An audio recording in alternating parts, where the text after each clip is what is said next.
Hi, this is a little model of a Great Eastern signal where the arm has been replaced with a upper quadrant. I 3D printed the tapered signal post and the rest of the brass fittings are from Model Signal Engineering. It's operating with a servo underneath it, currently driven through a MERG Pocket Money Kit. It'll get a servo 4 underneath it, which will allow me to make it bounce in a bit. But hopefully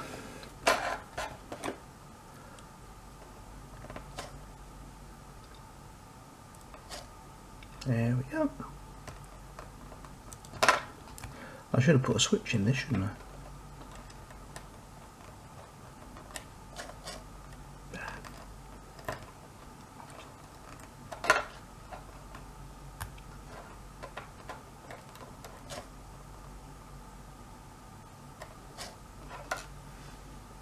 There you go.